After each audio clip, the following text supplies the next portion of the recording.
welcome to the English class. How are you? Hope you are doing well.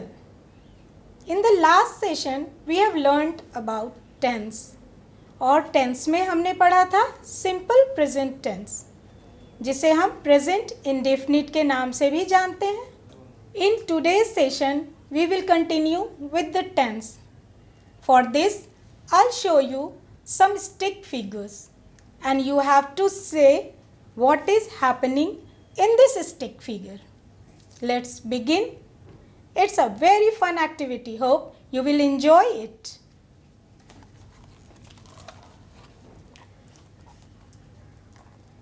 This is first stick figure and you have to say what is happening here. Okay, a boy is playing football. Very good. In the next stick figure, you have to see what is happening here. A boy is walking.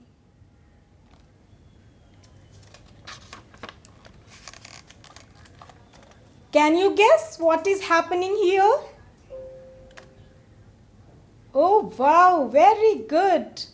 An old man is going.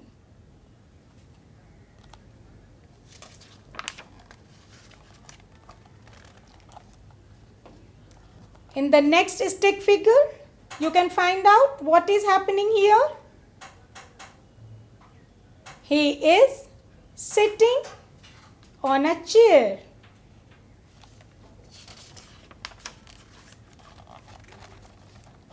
This one definitely you can guess. Yes, very nice. A boy is reading a book. Very good, बच्चों. The last one, can you guess what is happening here?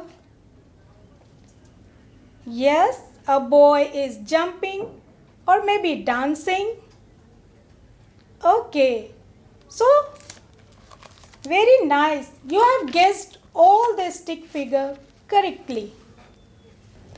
तो अभी जितना stick figure से आपने words guess किए, अब उसे one by one देखते हैं कि वो वर्ड्स क्या हैं और ये अपने किस फॉर्म में है. सबसे पहले हमने देखा था playing. He is playing football. So you have to notice the underline words. Playing. He is walking. The second stick figure shows walking. An old man is going.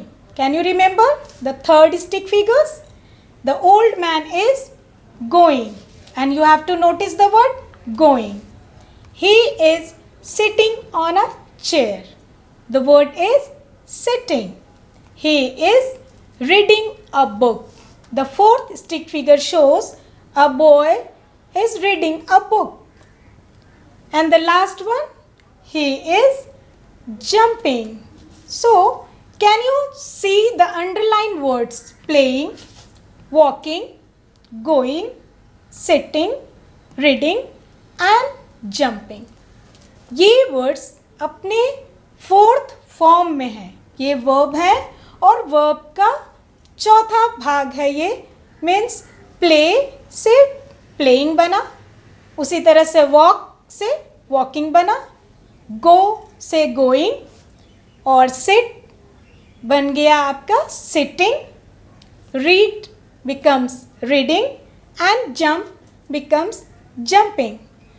जो जंप है वो पहला फॉर्म है, लेकिन जो जंपिंग बना वो है वर्ब का चौथा फॉर्म. तो आज हम लोग जो पढ़ेंगे वो है present continuous.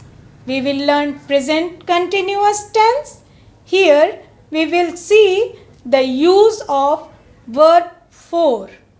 And do you know present continuous is also known as present imperfect or present progressive. ज़्यादातर हम इसमें रहा है, रहे हैं, रही है को देखते हैं. Now we will see the objectives of the lesson.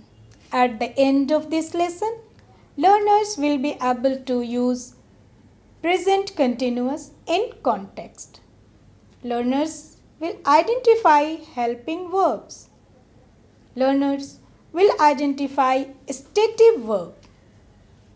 Learners will be able to write and speak sentences appropriately. Learners will discover tense form. So बच्चों, आज हम क्या पढ़ रहे हैं? Time and tense. हमें पता है ये 3 तरह के होते हैं, प्रेजेंट टेंस, पास्ट टेंस और फ्यूचर टेंस. हमने लास्ट क्लास में क्या जाना था? प्रेजेंट टेंस का first form, that is present indefinite, or you can say simple present. In today's session, we will continue with the class present continuous. इसके और दूसरे नाम हैं present progressive और present imperfect. Students, present continuous को और अच्छे से समझने के लिए let's do some more activity. This is a live situation. What are you doing? What I am doing. Let's start with the first sentence. A teacher is teaching at present. Do you know I am teaching you? So, a teacher is teaching at present. What you are doing? You are watching TV this morning. All of you are just listening to me. I am speaking and you are listening to me. So the third one is all of you are just listening to me. Currently, I am taking your class. Currently, I am taking your class. Okay, she is writing now. Maybe some of you are writing. So she is writing now. You are studying at the moment. What are you doing? You are studying at the moment. Okay, let's find out few more words in these sentences. The first word has a word at present. The second one, this morning. The third one is just. In the fourth sentence, you can see currently. The fifth one, now. And the last one, at the moment. What do you think? What is happening here? Can you see all these sentences? There is an action going on while I am speaking to you. जब मैं आपसे बात कर रही हूँ, ये चीज़ें हो रही हैं. This is a live situation. So, in this way, you can use present continuous tense. One more thing, keep it in your mind, verb forms. In all the sentences, you can see verbs are used in its V4, yani verb plus ing form, like teaching, watching, listening to, taking, writing, studying. Now you can see in a different way. चलो इसे आगे हम कुछ अलग तरीके से देखते हैं. हमारी दोस्त है माला और ये माला की कुछ एक्टिविटीज़ हैं जो हमने नोटिस करी हैं. What is Mala doing? She is studying English these days. She is watching a movie. She is reading a novel. She is staying at a hotel. Now you can see this action is not actually happening at the time of speaking, but it is under process. You can say ये temporary actions हैं जो लगातार नहीं हो रहे हैं, इन दिनों बस ये हो रहे हैं. Okay, so you are just sitting and doing nothing. That is not good. Now you must have pen and paper in your hand. There is something new thing for you. This is an activity session. Let's start with the first sentence. That is, my brother is coming next month. She is singing this evening. I am going to a party tonight. You are going to Delhi today. They are leaving for Patna tomorrow. He is going to write a book soon. Now I will underline the word next month, this evening, tonight, today, tomorrow, and the last word is soon. What do you see? What all these words tell you? Don't you think this is about plan or the program that is fixed? You can see the sentence, my brother is coming next month. It means program is fixed. He is coming next month. The second one, she is singing this evening. So this evening means the program is fixed. Likewise, you can see tonight, today, tomorrow, and the last one is he is going to write a book soon.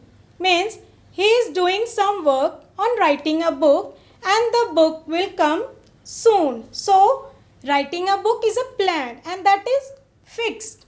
So you can see present continuous is used when plan is fixed or arranged in coming future. One more work, because I have already told you, you have to do some more work. You have to circle helping verb. I will show you how these helping words will come under these sentences. Now, I will try to find out helping verb and you just copy me. In the first word, my brother is coming next month, the word is a helping word. In the second sentence, what do you see? Is becomes helping verb.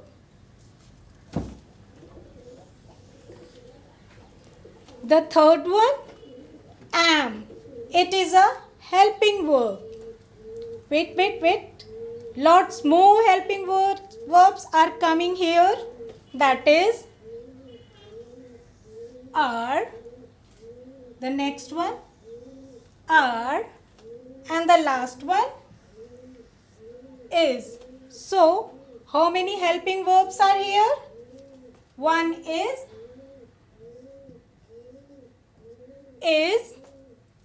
The second one,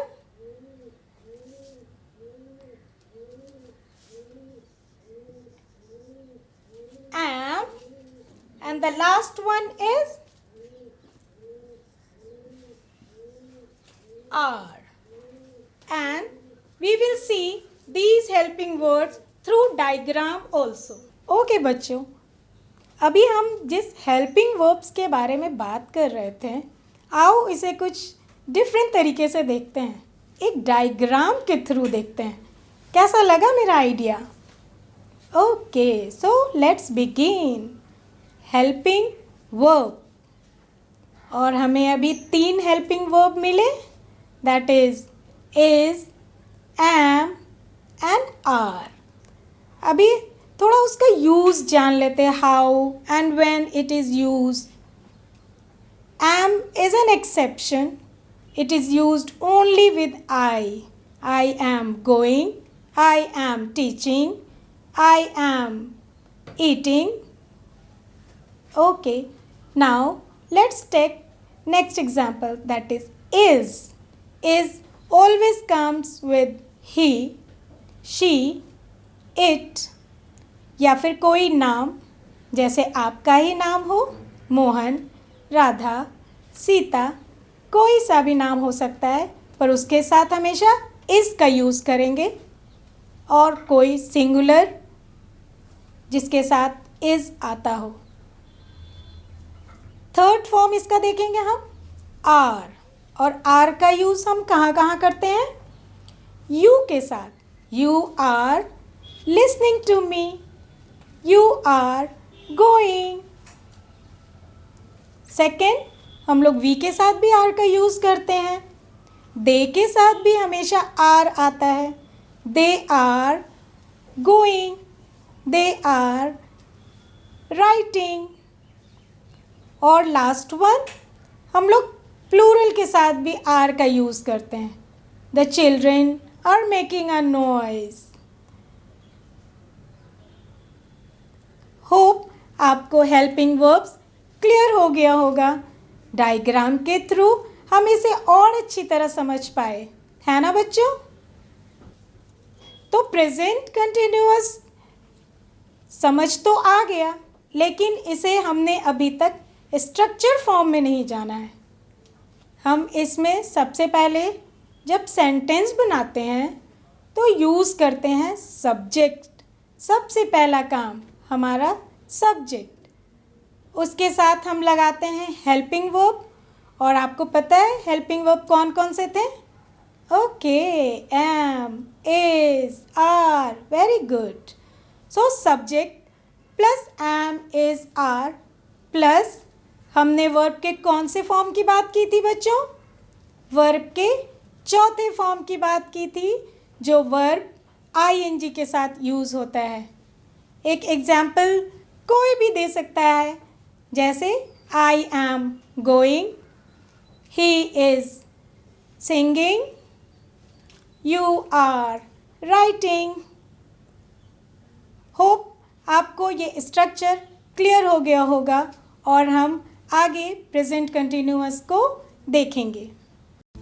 corona virus का खतरा होगा कम जब हाथों को बार बार धोएंगे हम। साथियों, जब आपके हाथ गंदे हों, खांसने और छींकने के बाद, किसी भी सतह या वस्तु को छूने के बाद, शौचालय के इस्तेमाल के बाद, खाना बनाने, परोसने, खाने से पहले और खाना खाने के बाद अपने हाथों को 20 सेकंड तक साबुन और पानी से अच्छी तरह धोएं। पानी को बर्बाद ना करें। हाथों को साबुन से मलते समय पानी का नल बंद रखें। हाथ धोते समय आप हाथ धोने के चरणों का पालन करें।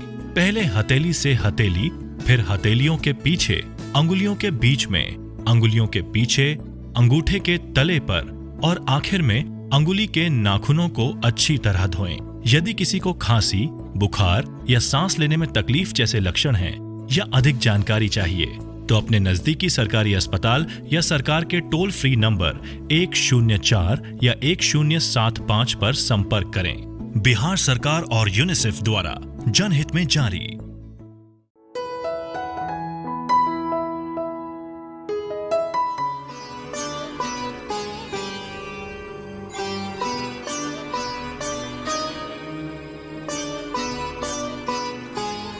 लोक आस्था का पर्व छठ आने ही वाला है। चारों ओर आप पद्मश्री शारदा सिन्हा के गीत सुन रहे हैं। कहीं दौरा और सूप की खरीदारी हो रही है। सब लोग अपने घर आने के लिए व्याकुल हैं। छठ महापर्व मनाने की बिहार की यह अद्भुत परंपरा प्राचीन काल से चली आ रही है। ऋग्वेद में सूर्य उपासना के वर्णन है। स्कंद पुराण में, सूर्य पुराण में, विष्णु पुराण में इसकी चर्चा की गई है।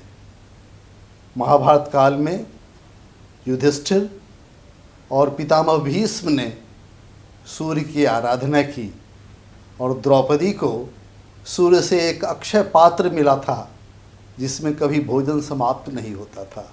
ऐसे व्याख्यान मिलते हैं। लेकिन जब बिहार की ओर आप नज़र डालेंगे तो यहाँ षष्ठी तिथि को यह पूजा शुरू की जाती है। यद्यपि नहाय खाई की शुरुआत चतुर्थी को होती है, खरना पंचमी को होती है, लेकिन सायंकालीन अर्घ्य षष्ठी को दिया जाता है, इसलिए इसको छठ कहते हैं।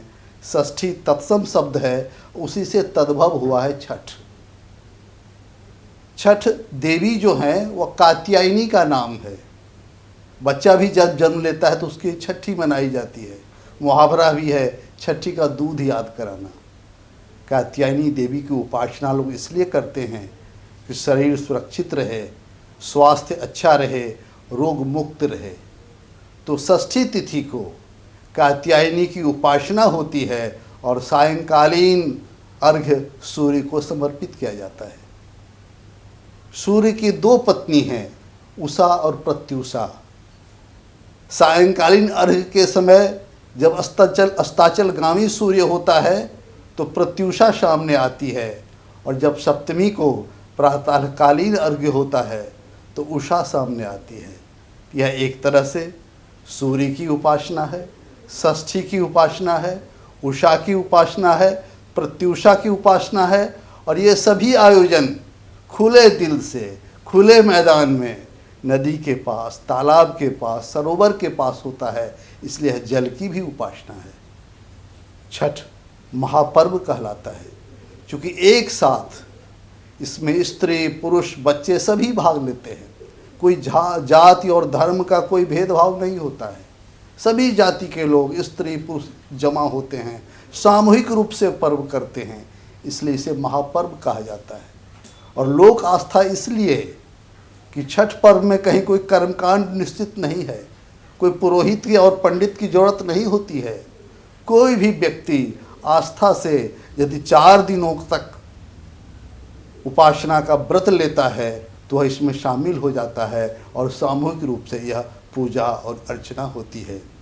छठ मूलतः बिहार, पूर्वी उत्तर प्रदेश और नेपाल के तराई में मनाया जा रहा था बहुत दिनों से, वर्षों से, आदिकाल से। लेकिन धीरे धीरे बिहार और पूर्वी उत्तर प्रदेश के लोग बड़ी संख्या में जहाँ रहते हैं, चाहे वो दिल्ली हो या बॉम्बे या अन्य स्थानों पर, तो वहाँ भी लोग छठ व्रत मनाने लगे हैं। वैज्ञानिक दृष्टि से देखें तो सूर्य हमारे सौर मंडल का एक महत्वपूर्ण स्टार है। पृथ्वी और जितने सौर मंडल के अवयव हैं इसके चारों ओर घूमते रहते हैं, लेकिन यह पृथ्वी की तुलना में 109 गुना बड़ा ग्रह है। पृथ्वी से इसकी दूरी लगभग 14 करोड़ 96 लाख किलोमीटर है। और जब सूर्य की किरण सूर्य से चलती है और पृथ्वी तक पहुंचती है तो उसको पहुंचने में लगभग 8 मिनट 3 सेकंड का समय लगता है। यहाँ पर हीलियम और हाइड्रोजन गैस की अधिकता है। इसके कोर में एटॉमिक फ्यूजन के द्वारा ऊर्जा का सतत निर्माण होता रहता है और इसकी ऊर्जा से पृथ्वी पर वाष्पीकरण होता है।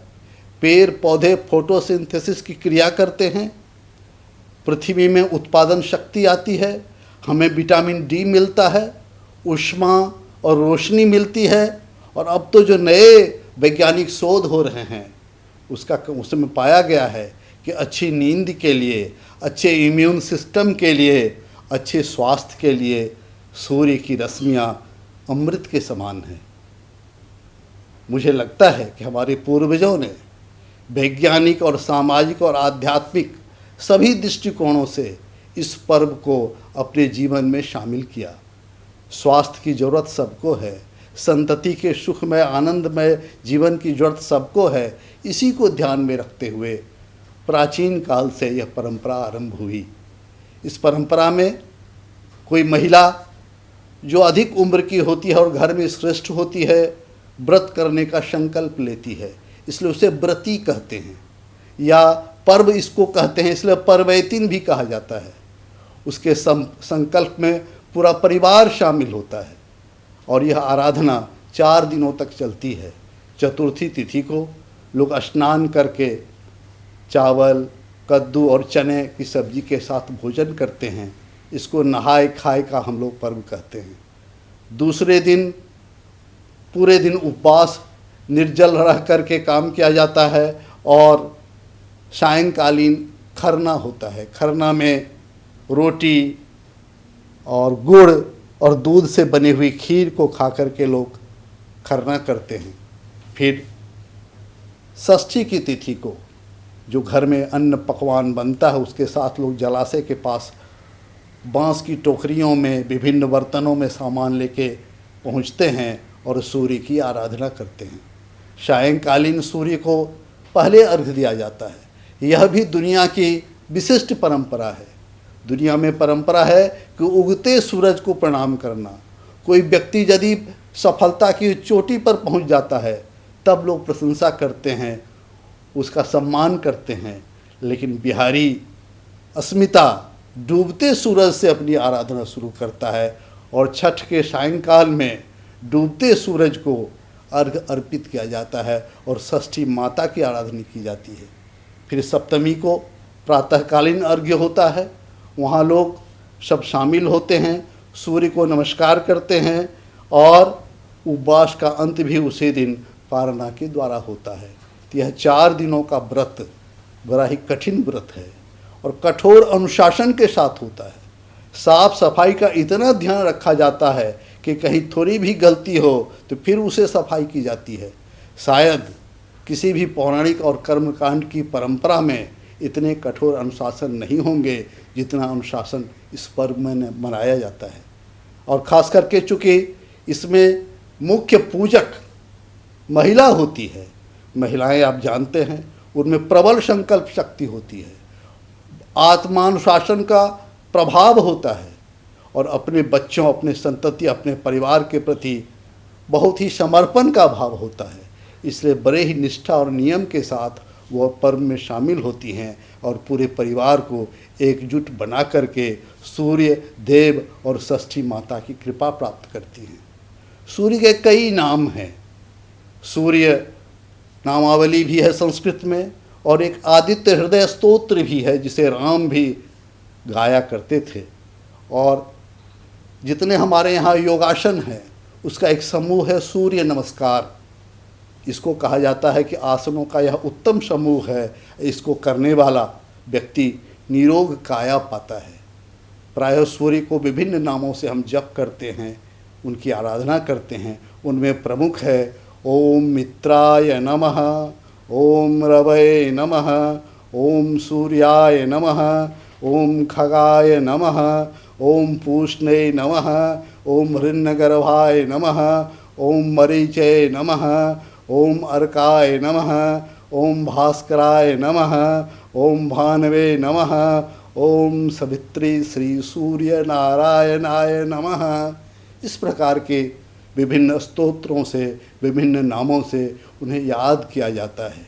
तो सूर्य बिहारी अस्मिता की पहचान है।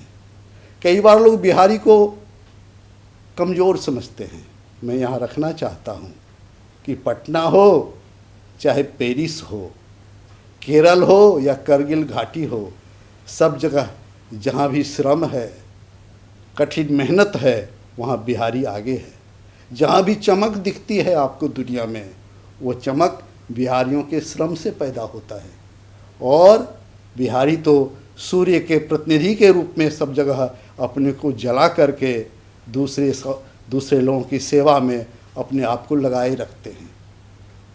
अभी आपने लॉकडाउन में देखा, अपने परिवार के साथ हजारों किलोमीटर की यात्रा लोगों ने पैदल की, खाए पिए बिना, पानी के बिना, भोजन के बिना। ये बिहारी ताकत है। अभी एक बच्ची साइकिल से हरियाणा से अपने पिता को चढ़ा करके वापस ले आई दरभंगा। ये बिहारी अस्मिता की ताकत है।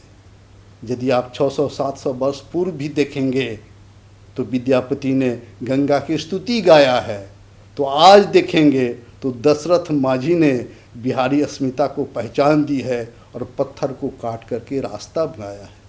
इसलिए मैं मानता हूँ कि बिहारी ही वास्तव में सूर्य के प्रतिनिधि हैं और इन्हें अस्ताचलगामी सूर्य को अर्घ देने में मज़ा आता है, चूँकि इनका मानना है कि जो डूबता है हो सकता है वही ताकत के साथ उगे भी।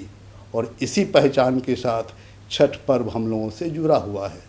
आधुनिक समय में भी दिनकर ने लिखा, मर्त्य मानव के विजय का तूर्य हूँ मैं, उर्वशी अपने समय का सूर्य हूँ मैं। और आप देखें, अभी भारत चीन की सीमा पर कपकपी जहाँ लगती रहती है, दांत खटखटाते हुए सड़क का निर्माण बिहारी करता है। वहीं पर गलवान घाटी में बिहार रेजिमेंट के लोग चीन की सेना के दांत भी खट्टे करते हैं। आप देखेंगे कि हरियाणा और पंजाब में ठेहुनों भर पानी में खड़ा होकर, बैठकर, झुककर धान के बिचड़े लगाने का काम बिहारी करता है। तो भारत सरकार के कृषि मंत्रालय में बैठकर एक आईएएस अधिकारी के रूप में धान का परिवर्तन मूल्य भी बिहारी तय करता है। बिहारी केवल पीठ पर अनाज के बोरे लाद कर गोदामों को नहीं भरता, जरूरत होती है तो चाणक्य के वंशज के रूप में वह अर्थनीति का भी निर्माण करता है। इसलिए बिहार की अस्मिता को नमस्कार। और बिहार के इस पावन पर्व पर आप सभी सुखी रहें, भगवान सूर्य की आप उपासना करें, षष्ठी माता और सूर्यदेव सबों के लिए कल्याणकारी बने, मैं ऐसी कामना करता हूँ। अंत में एक श्लोक के साथ मैं अपनी बात समाप्त करूँगा। लोक आस्था के इस पावन पर्व पर आप सभी शामिल हों, सामाजिक सरोकार बढ़ाएं, अपने जड़ से जुड़ें और बिहारी अस्मिता के लिए गौरवान्वित हों। मैं सूर्यदेव से, माता षष्ठी से प्रार्थना करता हूँ कि सभी लोग जो इस पर्व में शामिल हो रहे हैं, जो इस पर्व में सहयोग कर रहे हैं, जिनकी शुभकामना है सबका स्वास्थ्य अच्छा हो, संतति अच्छी हो, परिवार में सुख शांति आवे। अंत में एक अमर प्रार्थना के साथ मैं अपनी बात समाप्त करूँगा। जपा कुसुम संकासम काश्यपेयम महाद्वितीम ध्वांतारिं सर्व पापघ्नं प्रणतोस्मि दिवाकरम। ओम श्री सूर्य नारायणाय नमः। बहुत बहुत शुभकामना। धन्यवाद।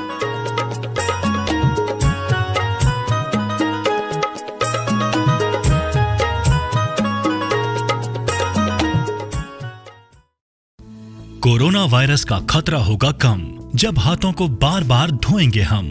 साथियों, जब आपके हाथ गंदे हों, खांसने और छींकने के बाद, किसी भी सतह या वस्तु को छूने के बाद, शौचालय के इस्तेमाल के बाद, खाना बनाने, परोसने, खाने से पहले और खाना खाने के बाद अपने हाथों को 20 सेकंड तक साबुन और पानी से अच्छी तरह धोएं।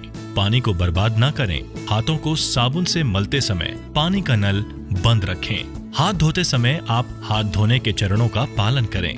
पहले हथेली से हथेली, फिर हथेलियों के पीछे, अंगुलियों के बीच में, अंगुलियों के पीछे, अंगूठे के तले पर और आखिर में अंगुली के नाखूनों को अच्छी तरह धोएं। यदि किसी को खांसी, बुखार या सांस लेने में तकलीफ जैसे लक्षण हैं या अधिक जानकारी चाहिए तो अपने नजदीकी सरकारी अस्पताल या सरकार के टोल फ्री नंबर 104 या 1075 पर संपर्क करें। बिहार सरकार और यूनिसेफ द्वारा जनहित में जारी। आज जब सूरज निकलता है तो देश में विकास के लिए हर दिन एक नया सवेरा लेकर आता है। दिन ब दिन भारत नई मंजिलों की तरफ अपने मजबूत कदम बढ़ा रहा है और विकास के इन बढ़ते कदमों के साथ एक चीज और है जो बहुत तेजी से आगे बढ़ रही है, और वो है विकास में देश के सभी वर्गों की भागीदारी। आजादी से पहले देश में आर्थिक आजादी की नींव तब पड़ी जब सन 1935 में आरबीआई की स्थापना हुई। तभी से लेकर आज तक देश की आर्थिक व्यवस्था को सशक्त बनाना एवं उसके लाभ जनमानस तक पहुंचाना ही आरबीआई का प्रमुख उद्देश्य रहा है। किसी भी देश की आर्थिक व्यवस्था तभी मजबूत होती है जब हर वर्ग विकास की राह पे कंधे से कंधा मिलाकर चल सके, और इसी विकास की गंगा को घर घर पहुंचाने के लिए वित्तीय समावेशन के क्षेत्र में आरबीआई ने भारत सरकार के साथ मिलकर कई क्रांतिकारी कदम उठाए ताकि बैंकिंग से वंचित रह गए जनमानस को मुख्य धारा से जोड़ा जा सके, और इनसे बहुत हद तक फायदा हुआ। लेकिन इन प्रयासों को वास्तव में गति तब मिली जब बैंकिंग के क्षेत्र में टेक्नोलॉजी का उदय हुआ।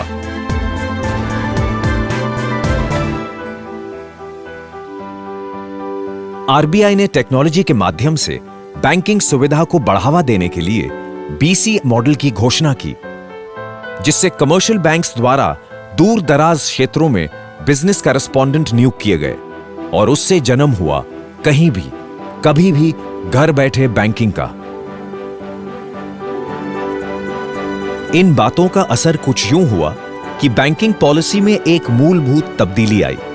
बैंकर्स का वित्तीय समावेशन को लेकर दृष्टिकोण बदला और उन्हें इसमें एक नई बिजनेस अपॉर्चुनिटी नजर आई। एक तरफ टेक्नोलॉजी की मजबूत बुनियाद पे सभी 6 लाख गांवों को फाइनेंशियल सर्विसेज से जोड़ा जा रहा था। वहीं आर्थिक साक्षरता को बढ़ावा देते हुए गांव कस्बों में कैंप्स लगा लगाकर लोगों को बेसिक बैंकिंग से जुड़ने पर होने वाले लाभों की जानकारी भी दी जा रही थी। बैंकिंग क्षेत्र में ग्राहकों की समस्याओं का भी पूरा ख्याल रखा गया और उनकी शिकायतों को दूर करने के लिए अलग अलग व्यवस्थाएं की गईं। वित्तीय समावेशन मुहिम के बुनियादी ढांचे की रूपरेखा भी वक्त के साथ और बेहतर होती गई।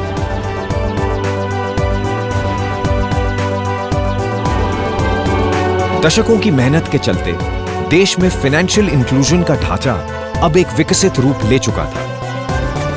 वित्तीय समावेशन की कोशिशों को एक मजबूत साथ तब मिला जब देश के प्रधानमंत्री श्रीमान नरेंद्र मोदी ने लाल किले से 15 अगस्त 2014 के दिन देशवासियों के लिए एक अनमोल तोहफा पेश किया। इस प्रधानमंत्री जनधन योजना के माध्यम से हम देश के गरीब से गरीब लोगों को बैंक अकाउंट की सुविधा से जोड़ना चाहते हैं। भारत सरकार की इस लोकप्रिय योजना को संपूर्ण रूप से सफल बनाने के लिए ये जरूरी है कि खाताधारी इन खातों का प्रयोग करें। खातों के प्रयोग से ही जहां गरीबों को सस्ती बैंकिंग सुविधाएं मिलेंगी, वहीं बैंकों की आमदनी भी बढ़ेगी।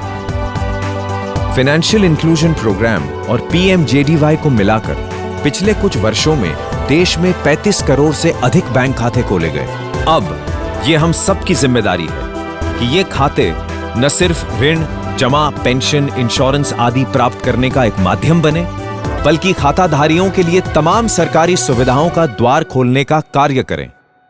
हमारे नौजवानों में उसके हाथ में हुनर हो, काम करने का अवसर हो, तो एक आधुनिक हिंदुस्तान खड़ा करने की उसमें ताकत होती है। सर, मैन्युफैक्चरिंग यूनिट के लिए लोन ले रहा हूँ, इस उम्मीद से कि मेरी स्किल मुझे कामयाबी दिलाएगी। क्यों नहीं, तुम्हारा खाता और तुम्हारा हुनर दोनों की कद्र होगी।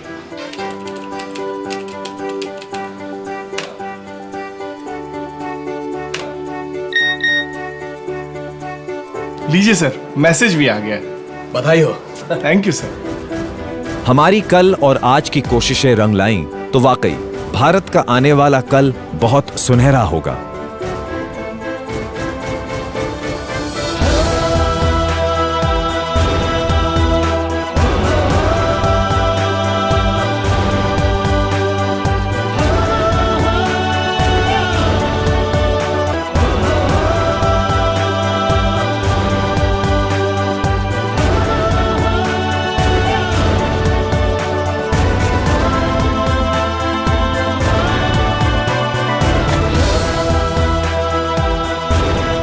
बहुत कुछ किया जा चुका है, बहुत कुछ करने की मंशा है। आइए सब मिलकर भारत को अधिक समृद्ध और विकसित बनाने की राह पर साथ चलें।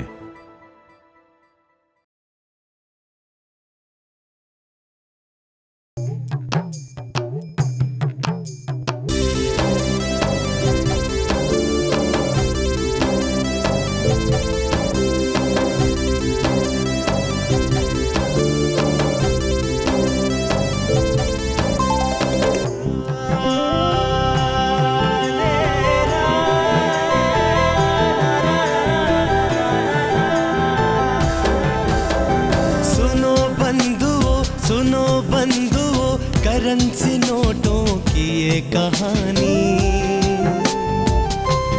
हाँ सुनो बंधुओं करेंसी नोटों की ये कहानी।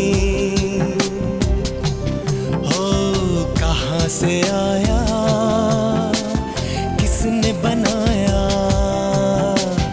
किसने सजाया, किसने छपाया,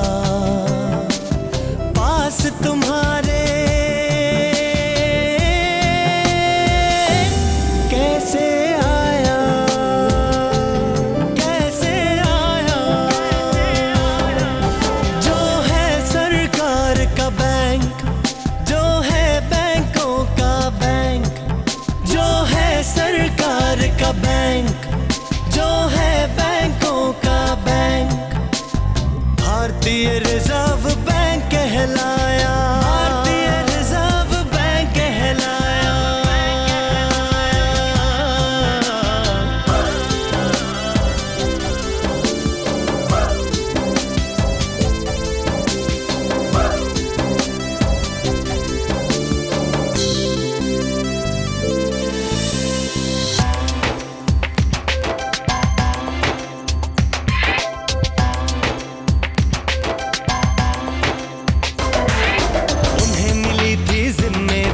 मुद्रा स्थिर रखने की, सदा देश के हित में ही मुद्रा और ऋण के परिचालन की।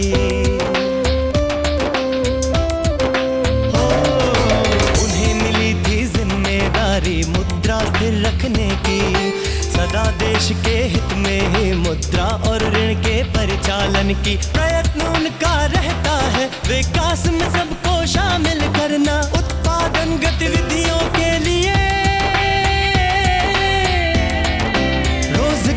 उन्मुख क्षेत्रों में ऋण प्रवाह हो निरंतर।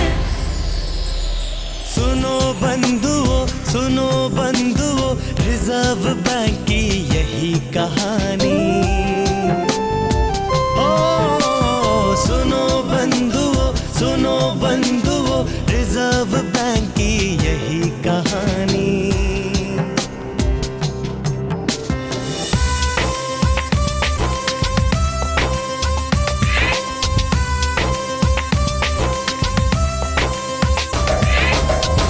स्थिरता कायम रखना ध्येय है ये उनका, आपकी पूंजी सुरक्षित रखना लक्ष्य है ये उनका।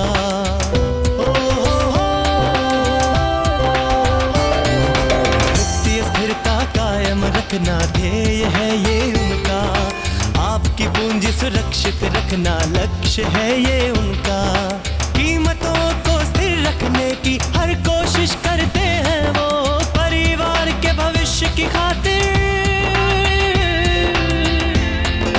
निवेश कर सकते हो तुम, योजना बना सको तुम। सुनो बंधुओं, रिजर्व बैंक की यही कहानी। ओ सुनो बंधुओं, रिजर्व बैंक की यही कहानी।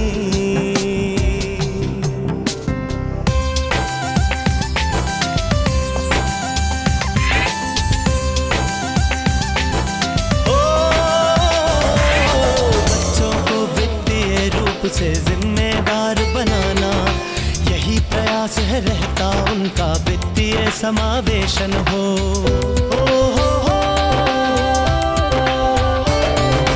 बच्चों को वित्तीय रूप से जिम्मेदार बनाना यही प्रयास है रहता उनका, वित्तीय समावेशन हो। देश के घर घर में न केवल बैंक का खाता खुले, किंतु खाते से जुड़ी वित्तीय सेवाएं मिले। पैसा भेजना, उधार लेना, सारी सुविधाएं मिले।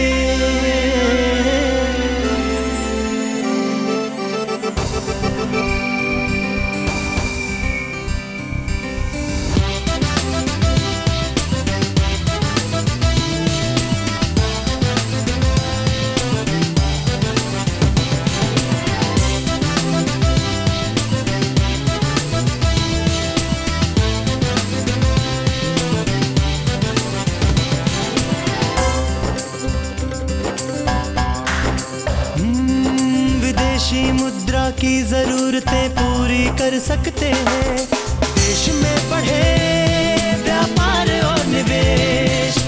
दैनिक लेन देन के लिए कुशल व्यवस्था करना यही है लक्ष्य उनका, यही है लक्ष्य उनका।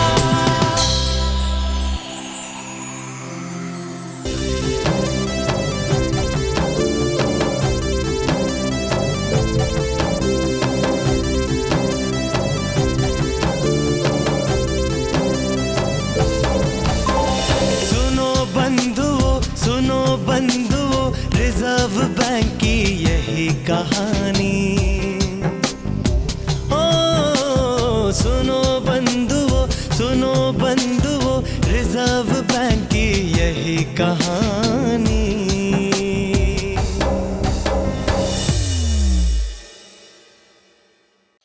हाथों को मलमल के स्वच्छ करेंगे साबुन और साफ जल से। याद रखेंगे सुमन के एस सीधे हाथ साबुन मल के, यू उल्टे हाथ रगड़ रगड़ के।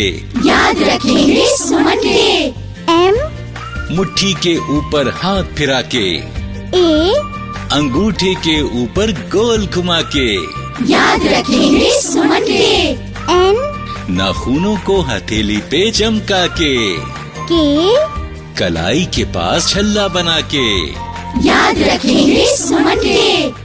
स्वच्छ रखेंगे हाथ तो स्वस्थ रहेंगे आप।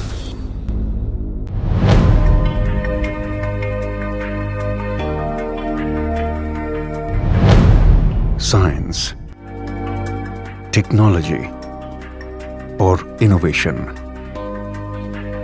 बदलता भारत, एक नया भारत। बदलते भारत की इस तस्वीर में बच्चे भी अपने इनोवेशन से रंग भर रहे हैं। बच्चों के नए नए आइडिया बड़ी बड़ी समस्याओं का समाधान सुझा रहे हैं। जैसे अंडमान और निकोबार के सैयन अख्तर शेख ने गैस सिलेंडर के कैप को आसानी से खोलने का औजार बनाया है। और मध्य प्रदेश की रहने वाली सुलोचना काकोडिया ने एक अनोखी ऑटोमेटिक टॉयलेट क्लीनिंग मशीन बनाई है।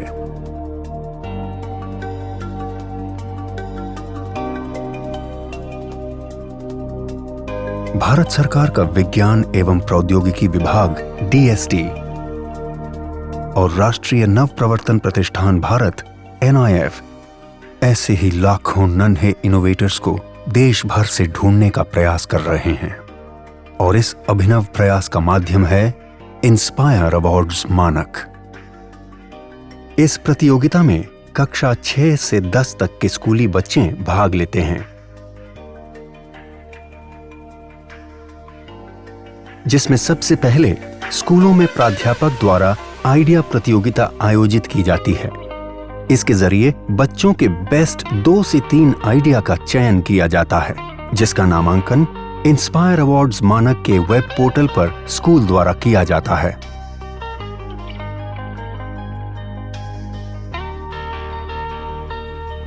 प्रतियोगिता में देश भर से लाखों विचारों को एकत्र किया जाता है। फिर 1 लाख सर्वश्रेष्ठ विचारों का चयन कर उन्हें प्रोटोटाइप बनाने के लिए 10,000 रुपए की आर्थिक सहायता दी जाती है।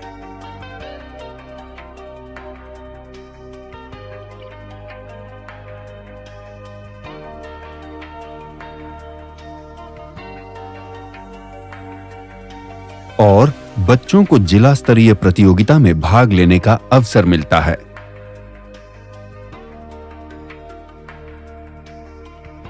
इसके बाद 10,000 आइडिया को राज्य स्तरीय प्रदर्शनी में भाग लेने का मौका मिलता है, जहां से श्रेष्ठ 1000 आइडिया को राष्ट्र स्तरीय प्रतियोगिता के लिए चयनित किया जाता है।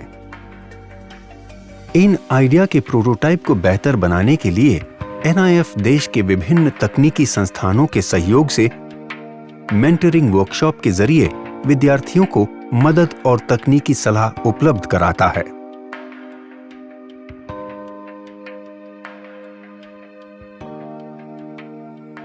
राष्ट्रीय स्तर की प्रदर्शनी में श्रेष्ठतम 60 को राष्ट्रीय पुरस्कार के लिए चयनित किया जाता है। NIF चयनित सभी 60 प्रोटोटाइप की उपयोगिता, व्यावसायिकता की संभावनाओं की जांच कर उसे DST और अपनी अन्य योजनाओं से जोड़ने का प्रयास करता है।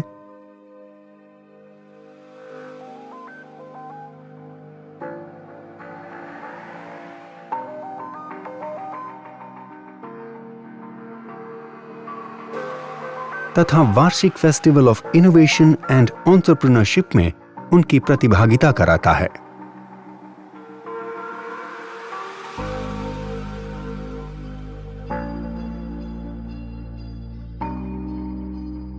अधिक जानकारी के लिए www.inspireawards-dst.gov.in पर जाएं।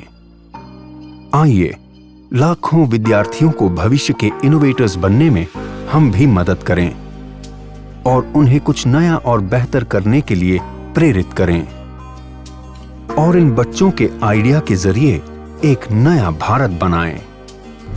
इंस्पायर अवार्ड्स मानक, inspiring innovators of tomorrow. Million minds augmenting national aspiration and knowledge.